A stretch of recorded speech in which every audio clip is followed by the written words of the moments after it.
Hello and welcome to another episode of UK Crossover, your UK-based Philadelphia 76ers podcast. We are back once again, as always, and I'm joined by Sam Oakley. Sam, how have you been this last week? Tired, but otherwise okay. Tired and so when we go through, we'll explain why. But yeah, tired Yeah, and it's been it's slightly turbulent this week, and I think we had our podcast last week, and we were on cloud nine. We were 4-0. And I don't think we got ahead of ourselves. I think that'd be an unfair thing to say. We were just positive. We predicted that this run of games would be tricky, plenty of banana skins. And to be quite frank, I think if you told us it was going to go 3-1 in the other direction, that is entirely conceivable. We did predict a 2-2 slash a 3-1 in our way, but it didn't quite go to plan. But I mean, how are you feeling? Do you feel as if like, oh, here we go again, or is it just dust yourself down and on to the next one? I think in the moment, right? Because for us, we're staying up late, and then naturally, when you're tired, you're more emotional. So at the time of the Bulls game, I was very upset because we took the lead. It was in our hands, and that was real sort of that was disheartening watching that happen, especially the way the third quarter went with Grimes turning it over, and then in the fourth quarter, Embiid. And I was thinking exactly that. Is this the same old hero ball, forcing the ball to Embiid? The Nets game, I only caught the highlights. Unfortunately, the highlights showed more Nets than Sixers, especially at the start. So we didn't start very well. I've got to remember, and we've got to remember, it's not a EPL Premier League, it's not an NFL season. You've got to treat it like baseball and hockey. If you're into hockey, there's loads of games, but at the time I was very emotional. How about Yeah, you? yeah, that is the only one where it stung. So what I've been doing, I sort of get up, watch it in the mornings, at the gym, and so that's just before work. And you're right, I'm in there at 6 or something in the morning, silly o'clock, watching it all unfold. And because I don't know the scores beforehand, obviously, I'm going on that emotional roller coaster. I'm in the first and the second quarter. Oh my word, we look fantastic. The Chicago Bulls are one of, on paper, the best teams in the league right now, and we're storming them. And little do I know, we're about to have an epic collapse, and it certainly was. We'll come on to Chicago, but we'll start with that first loss of this 4 game stint, and that was Boston. Um, I was confident. We were both confident, and then I think you mentioned, oh, by the way, it's on a UK friendly time, so in true Sixers fashion, we're going to bottle it. And I don't think we bottled it per se, but it's just a loss that sort of happens in a season. But it hurt. It did hurt, and I think the only gripe I might have is that last play. And I'll let you try and figure out what's going on there because I don't get it. I still don't get it. I mean, the end of play stuff has been quite questionable under Nurse, hasn't it? Like games that you think you can win.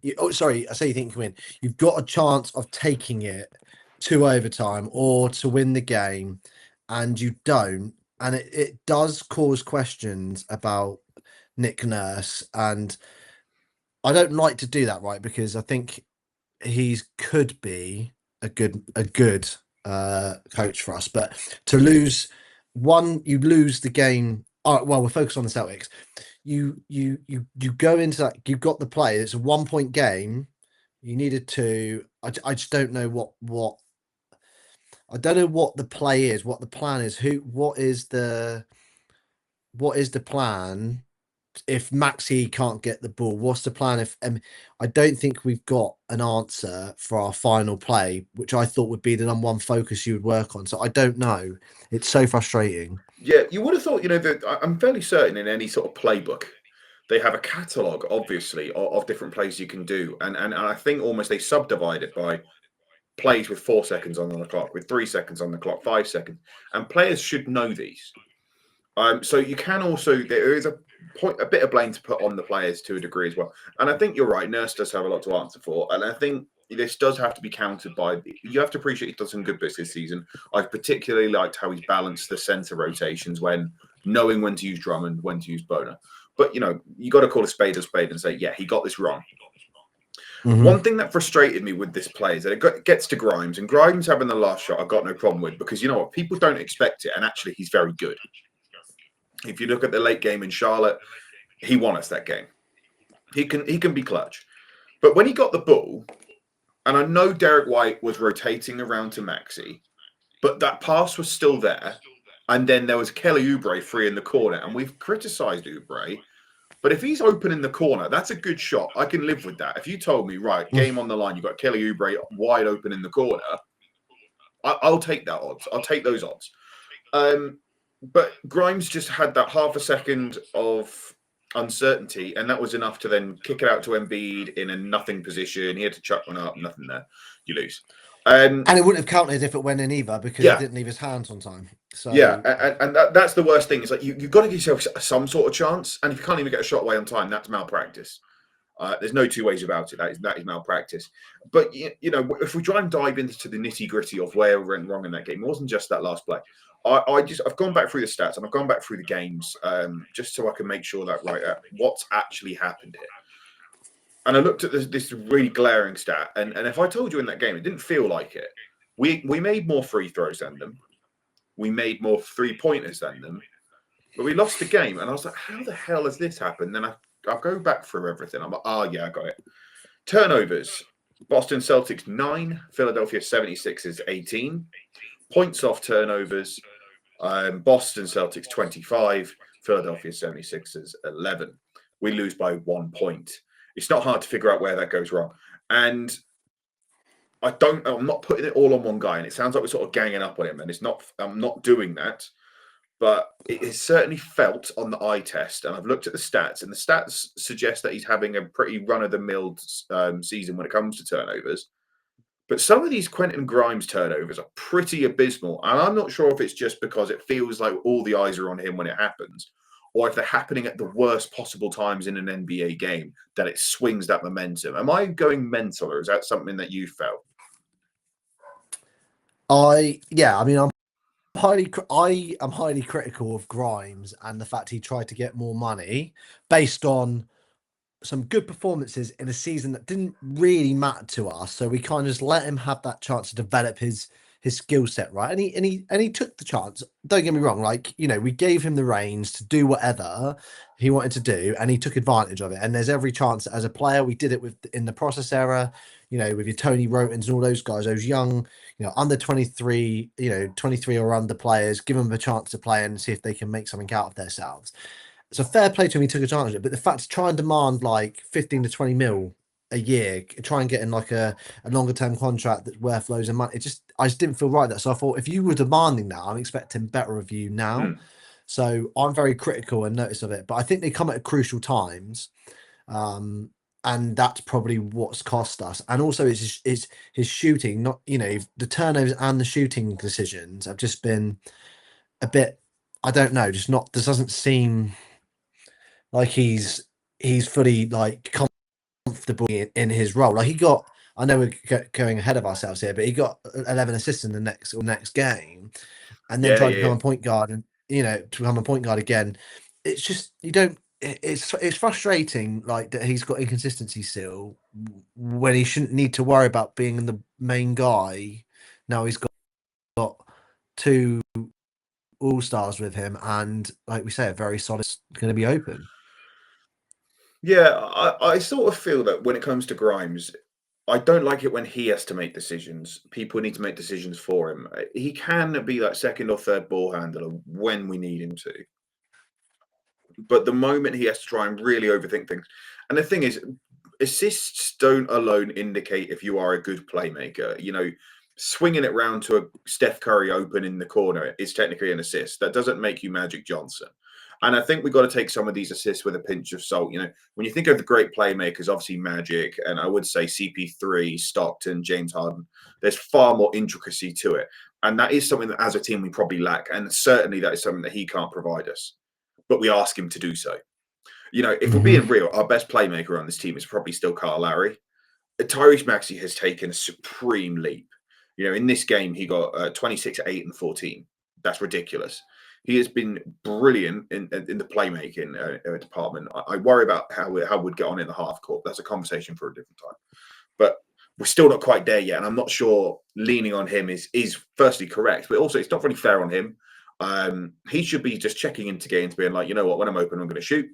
Sometimes I may do some ball handling, but that's about as far as it goes. But I think he's been asked to do too much, and that has been a detriment to this team.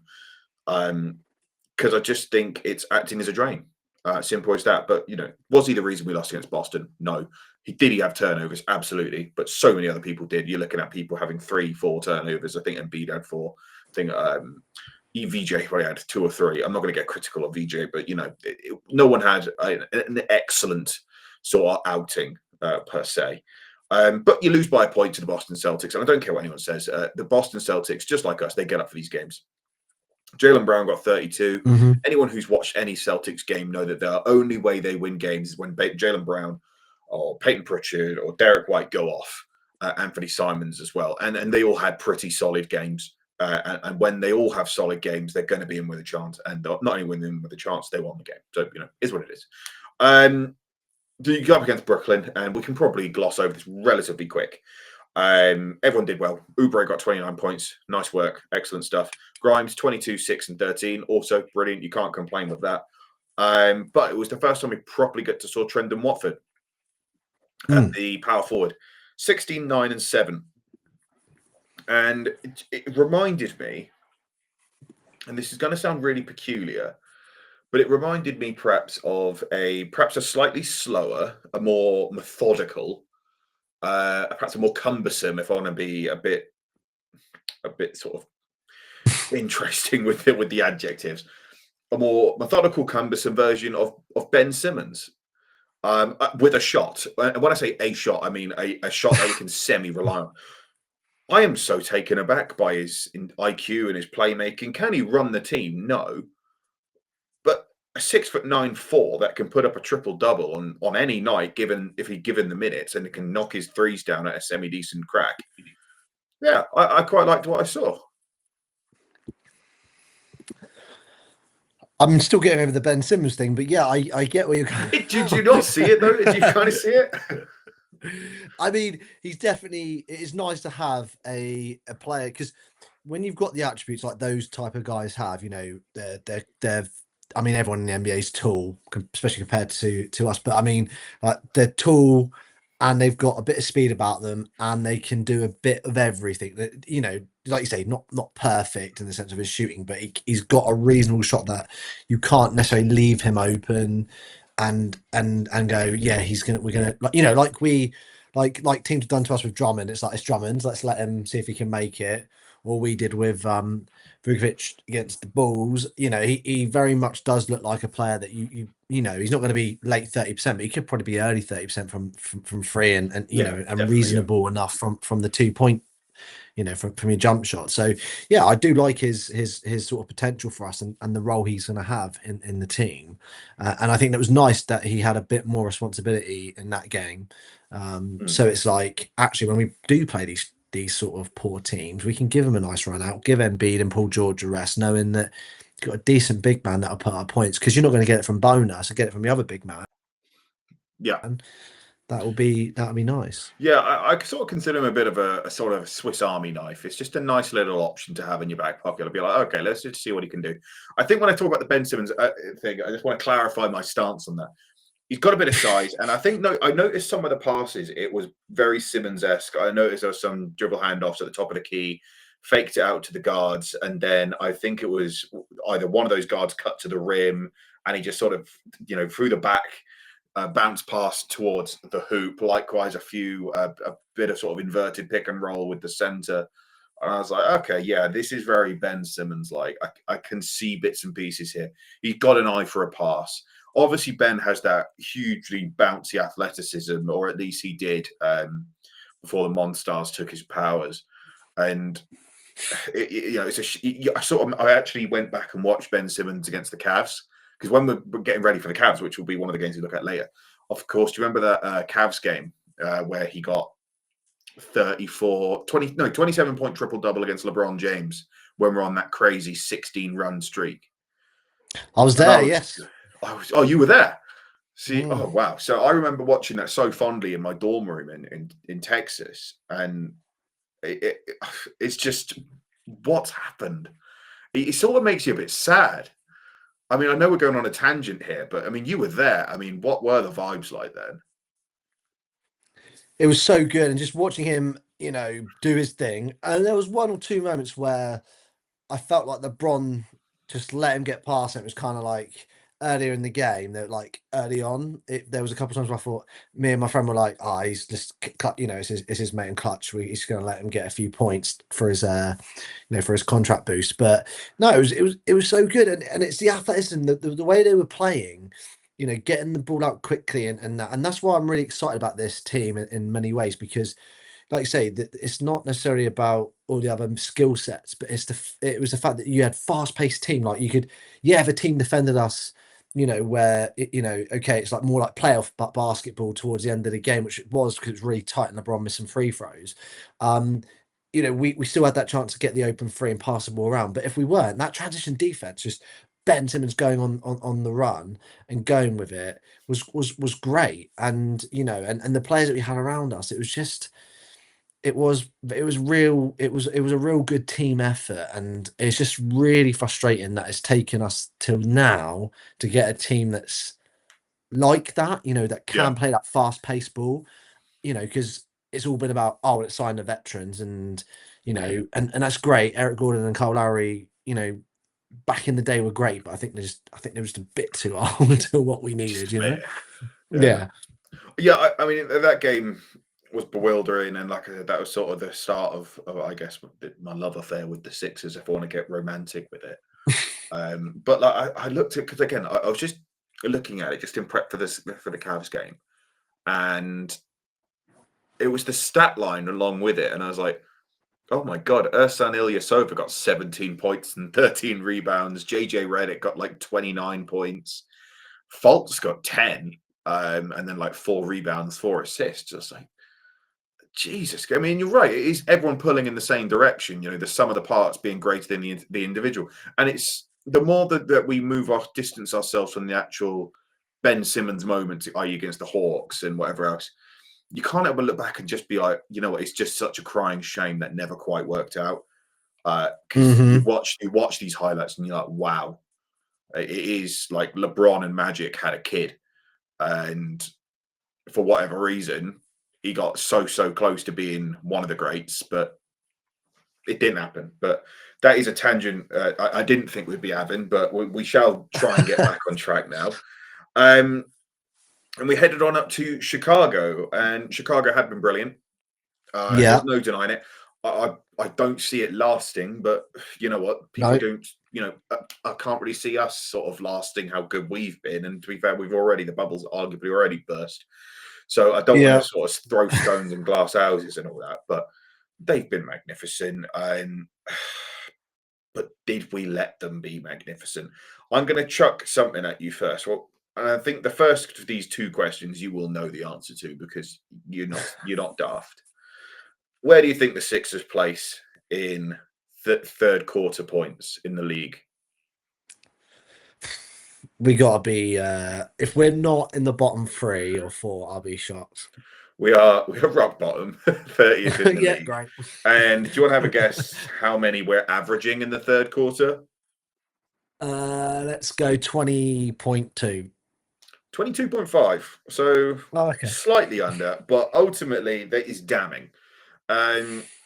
We go into halftime very much with our tails up, thinking all you have to do is just not mess this up.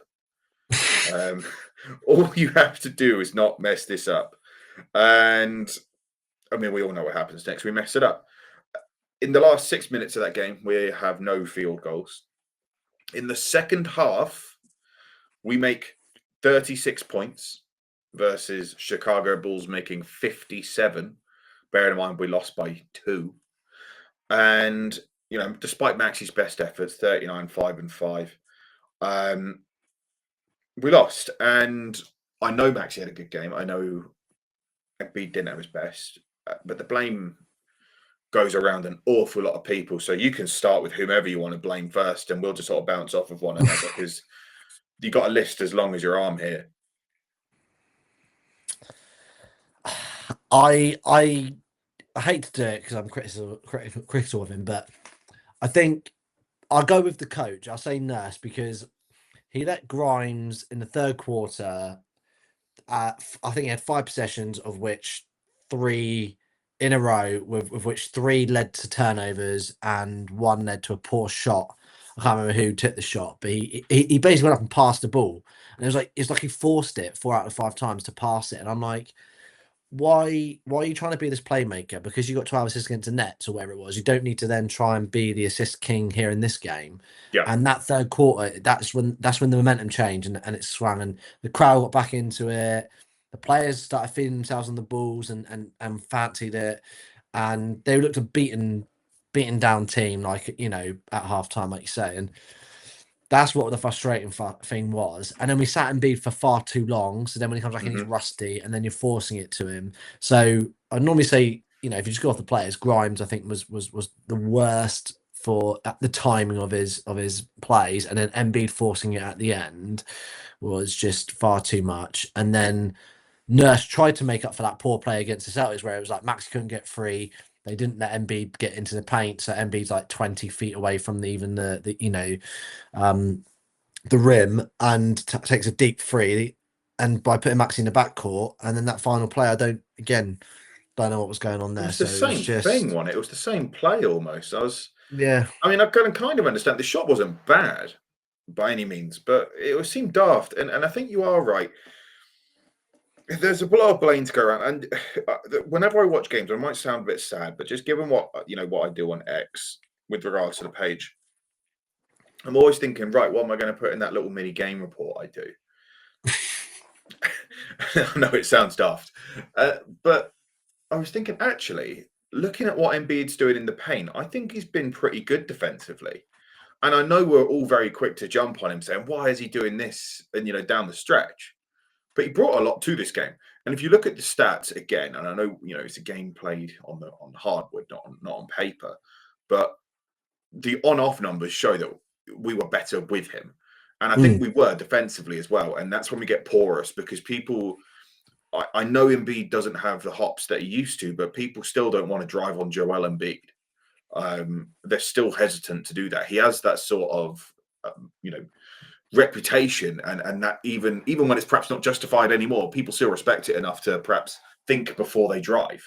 Whereas even though Adam Burner has his moments, he's a bit loose. He's not the best defender, and I also think his basketball IQ is absolutely abysmal. Like some of the rotations, the fact that he can't catch a ball underneath the post when it's like a really quick outlet pass, it's just like, come on, mate, that's not good enough. But Embiid really, really messed it up. There's no two ways about it. He was stripped twice, terrible fadeaway shots. But this is when it comes back to the coaching. Nick Nurse has to be brave enough to say, stop. doing that. Stop doing that. And we have to say, right, let's get the ball in Tyrese Maxey's hands. And to be fair, the Chicago Bulls, they started to throw two at him. They basically said, you can try and win, but we're not putting it in his hands. He's not winning you this game. We've got to figure out an alternative then.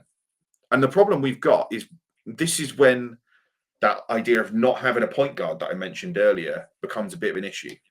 Because we don't have anyone to say, right, okay, I'll get this sorted. We can't get the ball to Tyrese. We can't get the ball to Joel. Let's figure this out. Quentin Grimes can't do it. VJ Edgecombe can't do it. Kelly Oubre can't do it. But you know who could do it? Josh Giddey.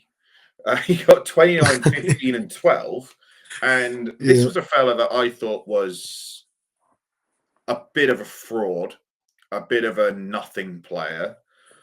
And I finished that game thinking, whoa, he'd look good next to Tyrese Maxey. And he's the reason they won the game. I know Vooch got the 3, but that was some find. I mean, that was round the back with his weak hand. Yeah, he had a magnificent game, and that is exactly the sort of player I'd want in the half court with Tyrese Maxey, just to alleviate that pressure.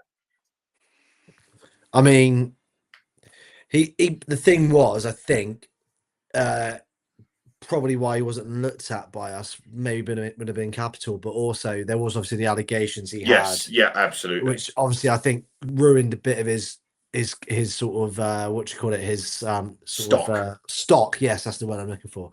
Should know that working in investments, that term. But yeah, so his stock, yeah, his stock was kind of knocked, and I think the Bulls took that chance, knew that he was a player 'cause he missed a few games and stuff while the investigation was going. Thankfully, it sounds like it probably wasn't true for him to continue, which is good because you don't want any of that sort of thing happening. Of course not. So he he is a good player, and he was going to go off. He had a poor first half, and it was a tale of two halves for him and Embiid. Embiid first half was the best he's been all year, I think. He Yeah, let the game yeah. come to him. He kind of just did it. Josh Giddey didn't. He felt a bit. Some of his shots felt forced in the first half from obviously memory. Very tired. So just trying to remember it. In the second, he kind of took over, and because he took over, we were worried about him, and that's what left the open three for Vukovic to do that and make the three. And obviously, yeah, like I said, we kind of risk it, even though he's not a terrible 3-point shooter. You kind of go, yeah, I'm happy to give up that play, and that was the difference. In the end, they're guard, and that's why it's a guard league. As much as I love Joel, it's a guard league. You need to be able to create your own Hmm. shot, and Embiid thinks he can. He does think he's Kobe of those fadeaways, and like you say, dribbling up the court and then getting it knocked away. But it's got to go to Tyrese, or dare I say it, because he's not in the team at the moment. When Paul George is there, are we going to have someone that can do it as well? Is he Hmm. going to be able to do it? Is he, because he's fit? I don't know why he's not playing, because the surgery's been done, and I thought he'd be practicing. And It's that but dreaded phrase again. It's ramping up, but I can't imagine he's too long. I think he'll be back in some point in November. It was good to see Jared McCain back. Yeah, fine, he didn't have a good game, but yes, I think we'll just you can chalk that up to rustiness. We're not going to get aggy at him. It's just great to have him back. But yeah, I think you're bang on with Embiid. I also think with Maxi, this is where we start to see some of his frailties, not just in the sense of okay, can he run a half court, but I think he panics. Um, when we seem to always complain about him not getting those foul calls, and it's sometimes when he gets a bit hmm out of control, he'll go a million miles an hour to the rim. He chucks one up, he jumps, he goes all the way into the stands. The refs don't call it, and we chuck our hands up and say, "Why isn't that a foul?" But then I do take a step back and I try and be impartial and think, well, if I'm a referee, he's just ran at top speed, then had to stop. That's just his momentum. And he's got to be a bit more wily with the way he plays because hmm I think he's thinking I can maybe get a foul here or I'm going to just get a nice finish at the rim. You've got to be a bit cleverer than that, unfortunately, now. If people are aware of how good you are, people are aware of what you're good at, what you're bad at, and people know, I think, how to start frustrating him, especially when it's late in games. He's been awesome. He's been absolutely fantastic. And he will adapt. He will get better. But it's just a couple of things I'm picking up on, which is slightly frustrating. Um, hmm Now, we had a back to back this week as well. We had to go from Chicago over to Cleveland. So we did a quick hop over Lake Michigan. Um, and yeah, I think I've not got much to say. It just wasn't very good. In no. the third quarter, we got outscored by 17, but water's wet. Donovan Mitchell went off for 46 points. He's a great player. What can you do? Uh, you're on the second night of a back to back, both of which are road games. And the second road game is against a team who is now fully fit because, of course, Darius Garland's going to make his debut against us. Everyone's raring to go. That was always going to be a struggle. It was bitter. hmm Everyone's feeling a bit bittersweet. Everyone's feeling sorry for themselves after the Chicago game. I think that writing was on the wall before it even started. Uh, and to be Yes. honest, I just don't have much to take away. The best team won. The best player on the court is Donovan Mitchell, and he was the best player on the court. And what more can you add? We just got dominated. Jared Allen, and he was fantastic, as many of those sort of big rebounding centers are. And yeah, I got nothing to say or to add to this really. No, it was. like I say, I saw a few highlights, from Grimes, and so I put on a 10-minute highlight because I was tired and I couldn't get to sleep after the Bulls game, so I didn't watch it live, and I need to get NBA Game Pass so I can watch the full games back. But when I watched the 10 minutes highlights and different things I could find, you would think from our perspective, and obviously that's how the sort of the highlights go. But it was like you got some Maxi ones and some Grimes ones, but it was purely the Cavs. And then like looking at the score as well throughout the game at different moments, it was just like, hold on a minute, like the Cavs scored 40 odd points in the first quarter. Like what is going on defensively? It's like I said, if you put it in football terms, as in Premier League football, like it's like we're trying to be like the Kevin Keegan Newcastle, which is going to try and outscore everyone. Yeah, And you're not going to do that, like you say, when you come up against these players like Mitchell that can. If you're going to try outscoring game, there's going to be if you had to put money on a player that's going to outscore you in a game, a streaky guy like one guy might score 20 odd and miss some might get he's the one that's going to get close to 50, 60 points, and I think he's done it before. Like he's going to go Donovan Mitchell, and that's what he did. He, like you say, nearly got 50 points against us, and it wasn't even like he played the whole game, like 40 plus minutes. He didn't, it was less than that as well. So it's just defensively just extremely poor, and we dug ourselves into a massive hole, and we gave a bit of effort back, but once you're in a hole, yes, you get, second quarter you get some points back, but you put yourself in a position, you're on a back to back, you're not going to be able to see it out. So it's very frustrating, very frustrating. yeah. I think the less said about that game, the better. I Yeah. think we've said our piece. We came up against a better team in their own arena, I should Hmm. really say, and they beat us fair and square, and that's just is where it is. I think what's interesting is we were Vucevic not hitting that three away from coming back with a completely different outlook, thinking, oh, you know what, as a week goes, that's all right. But basketball's just, it's a game where one shot, one drop changes everything. I mean, we're the fan base that knows that all too well after that Kawhi dink. But we're 5-3. We're sixth in the standings. On another week, we're 6-2. It's just the way it Hmm. goes, and the beauty of it is we've still got 74 games to try and rectify the wrongs that we have unfortunately incurred over the last week. So we go on to another 4-game stretch, and that starts tomorrow, back in Philly against Toronto. But it's not your bog standard game at the Xfinity Live Arena. This is the return of the City Edition jerseys.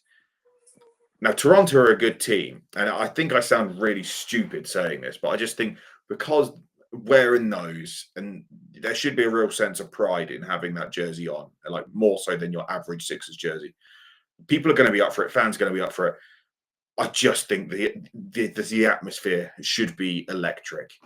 You are wearing the jersey of Allen Iverson, of Dikembe Mutombo. That is a special moment for a lot of these guys. These are their idols. They should be going out there to put in a performance, and I think we should bounce back. But Toronto are a good side. They are a good side. They are. RJ Barrett, Brandon Ingram, Manuel Quickly. They've started 4-4, so they've not done badly either. Um, but I'm looking forward to this. I think this is going to be an electric game, and I can't wait to see those jerseys. I'm not sure about you. Yeah, I can't wait. For me, it's going to bring back so many memories. When I've still got my original ones from a store that was called All Sports that went ages ago in the UK. But yeah, it's good for me, like seeing Jeremy Kane play as well, number 20, having that number 20 on as well. It's just going to remind me of Eric Snow wearing the Sixers jersey because he was number 20. So it's just going to be like that number 20 jersey again. Obviously, you're not going to see the number 3 again. So he's probably the only number that's Mm. like a cult number that's still going to be in use. So I am looking forward to it, but it's going to be tough, like you say. They've got some good players. Scotty Barnes will be one of the most promising young players in the league. So I do like Barnes, and I think the Raptors have done well with their little rebuild. They've slowly, It's been nice, hasn't it? Yeah. quietly, yeah, just not. It's not an obvious rebuild like we had and OKC, but they've done it. And like you said, they've acquired some really nice players. RJ Barrett, obviously, he is Canadian, I think, so He he's is, yeah. back in Canada. Yeah, and like you say, Brandon Ingram's not a bad player, and you put them around you player like Scotty Barnes, it's not a bad thing, and Emmanuel quickly. So yeah, I think they the Knicks trade was a bit of a strange one, but it looks like they come out of it all right. And I just think they're a solid little team. They're not going to be anything special this year, I don't think, but they're definitely a team that could be sneakily good in a year or two's time.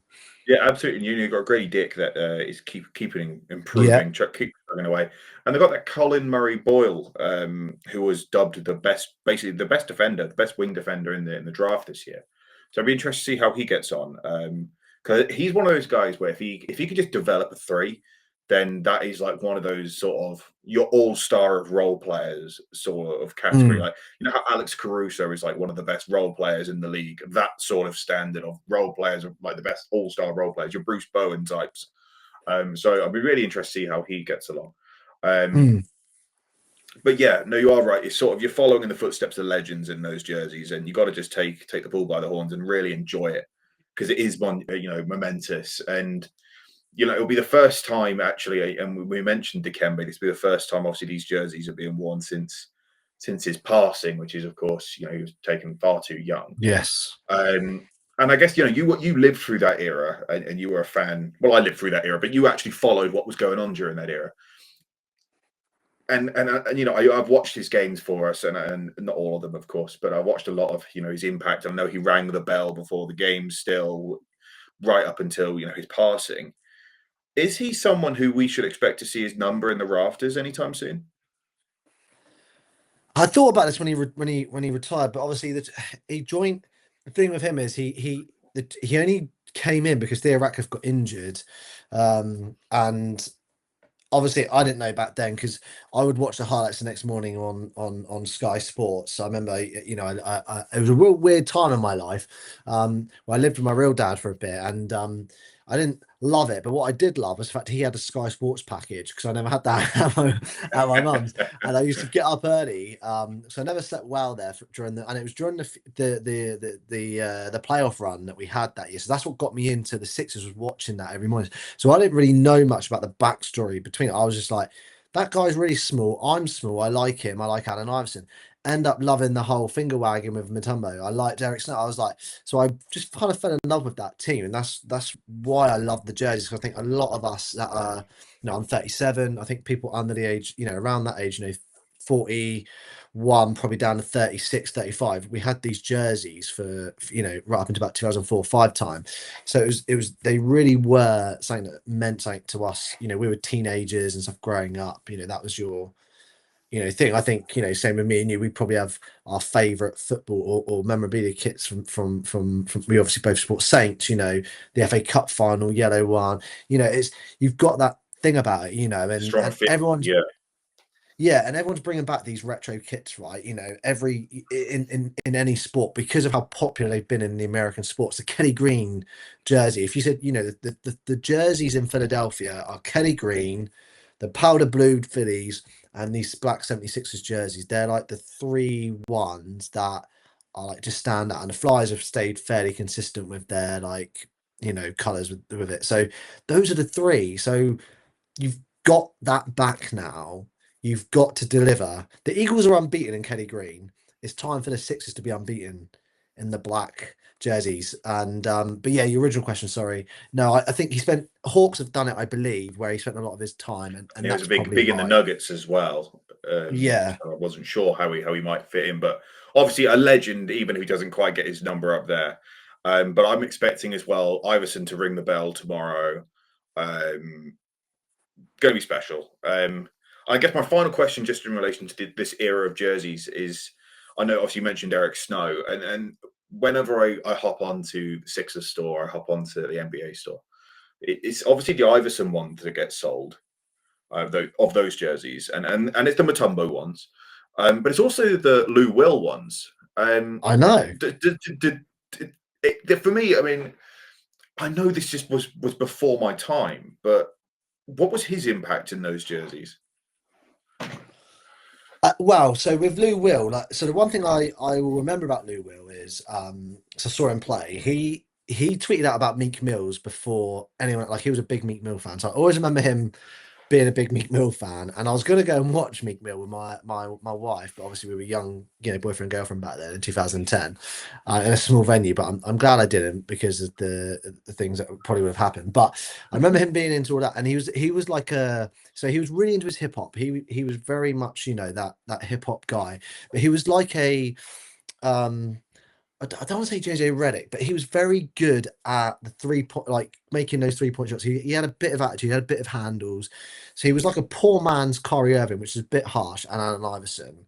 And I don't mean it like that, but he obviously wasn't to their level, but he Yeah, just yeah, of course not. Yeah. very, very good shooter. So he kind of was like a poor man JJ Redick, a poor man Allen Iverson, and Kyle Irving in one.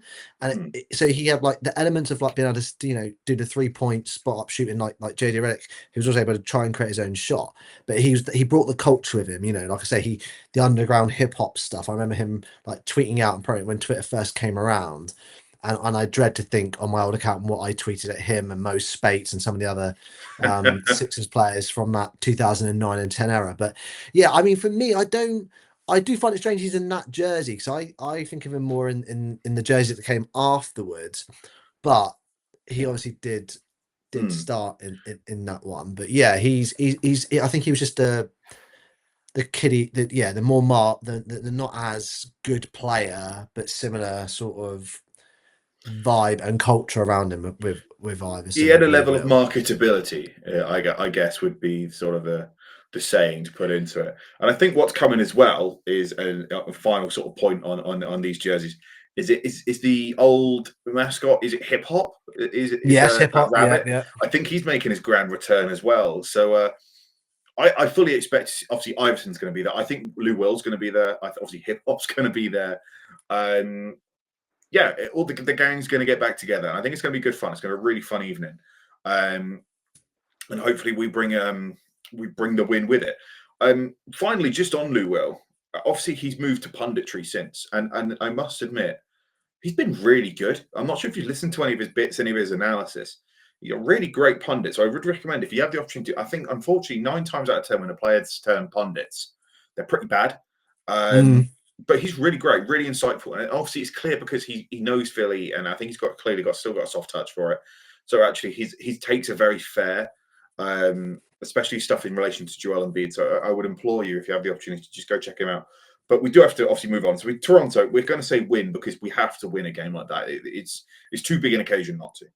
hmm. Next day, we have another back to back. And as I've said before, it's because Adam Silver hates us, but we are still at least in South Philly, and that is against Detroit. Detroit are great. Detroit are good. They're 6-2. Obviously, Cade, Duran, Stewart, Thompson, Tobias Harris, and I don't know how I feel. It's a back to back. There are going to be some very high highs on that Saturday. Mm. Regardless of the result, there's going to be some drop off. I think there has to be. And the Detroit Pistons are good. That simple as that. But I don't like losing to Tobias Harris. I hated how last season he was giving it the big one about, he was giving it large to the fans, like all our players are injured, lad. Then Paul Reed comes out and he was saying stuff about how, this is what happens when you don't back me. It's like, we all backed you. We all really liked you. So they just fabricate these. I mean, to be fair, Michael Jordan did this, and perhaps this is just what the people they have to do in their psyche. They fabricate these lies in order to motivate them. I'm just like, we can't let Tobias come into this building and win. I don't dislike him. I'm Yeah, not sure. I think I'd boo him just because everyone else would. But I don't dislike the bloke. But I don't like the fact that he won in Philly last year. That irked me a lot. So we've got to do our best to make sure that we can somehow get this done. yeah. I think what I'll be happy with is if we win. And one last thing because I forgot to mention this on the Raptors, and it's been playing in my head. The jersey swap has to be Boner and Dick. Just had to throw that out there.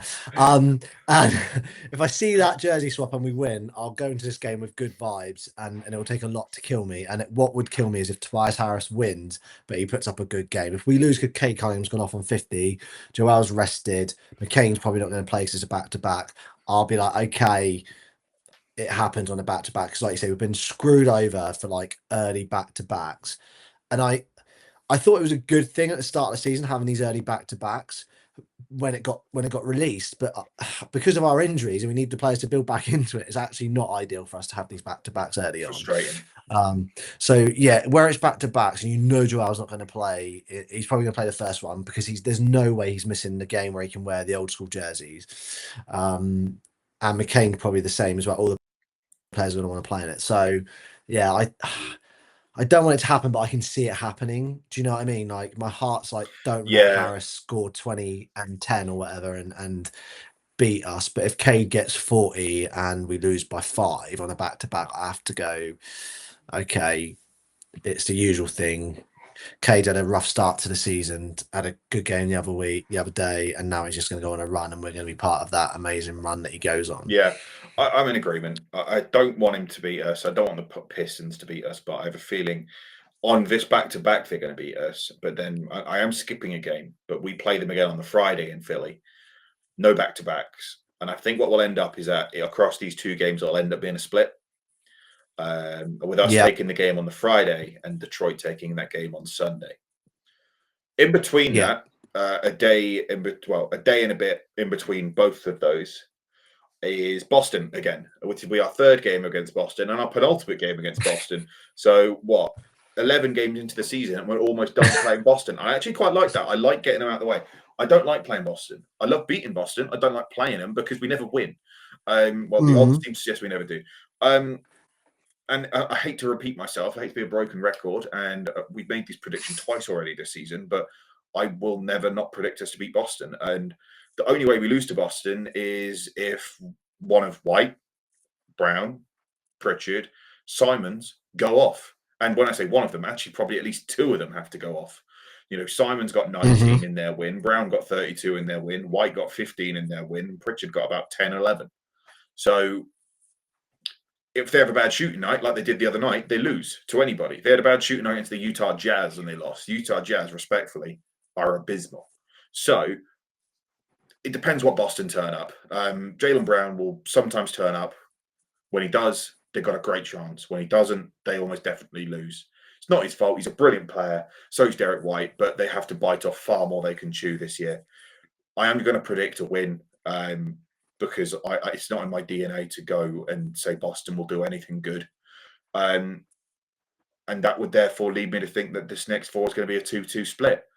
And if it is, okay, that would move us on to 7 and 5, would still be in a decent position. And we move on to another set of 4 afterwards, which we'll discuss in a future pod, I'm sure. But I don't know, is there anything different that you might think might take place? I mean, I think we tend to be pretty level-headed when it comes to this, but am I missing something? Yeah. I think the thing with us versus other podcasts is generally we come from the same thing. We don't argue with each other on many things or disagree. But I think the Pistons the one that I worry about the most. I think because they're 3 home games in a row, I think that makes it easy. And I think the 4th game, like you say, you get a bit of rest, you're going to want revenge, and it is the cup game.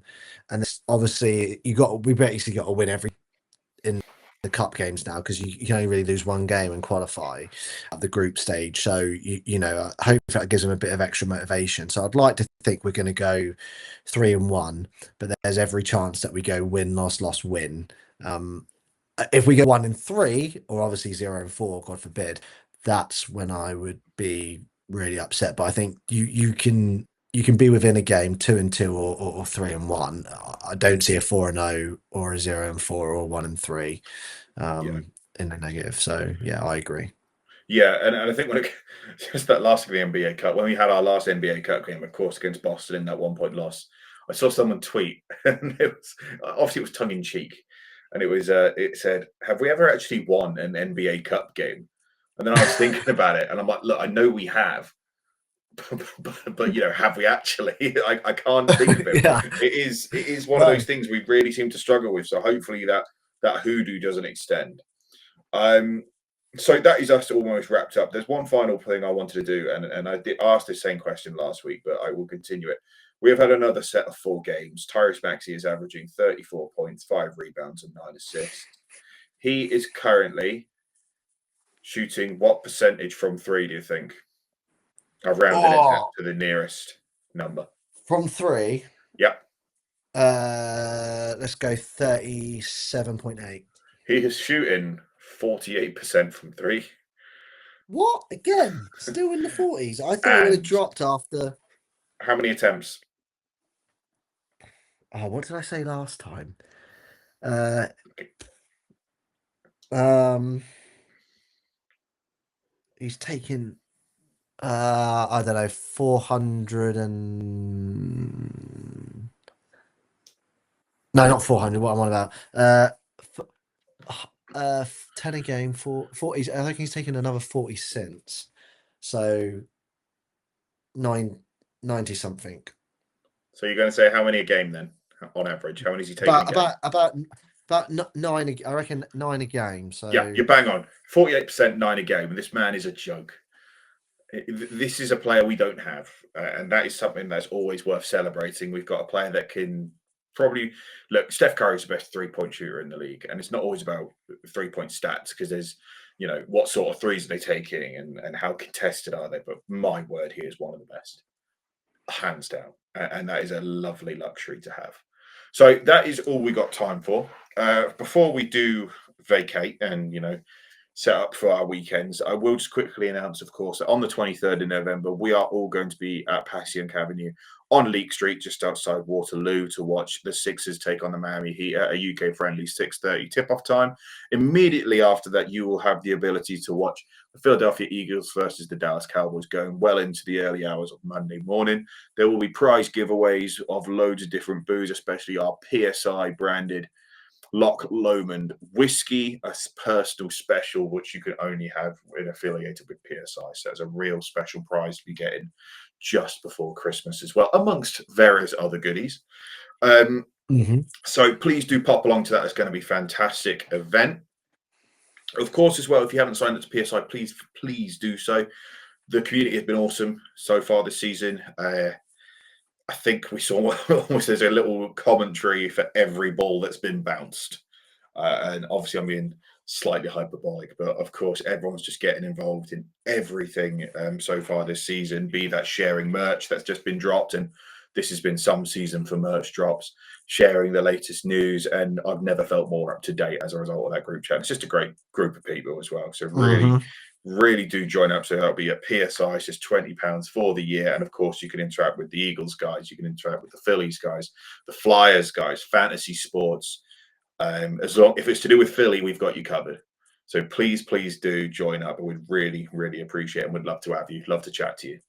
So, wasn't the best of weeks, but it wasn't the worst of weeks. And it's just the first of many weeks that we've got in the NBA, right up until hopefully a deep playoff run. So before you move away, Sam, where can we find you? You can find me in the PSI chats.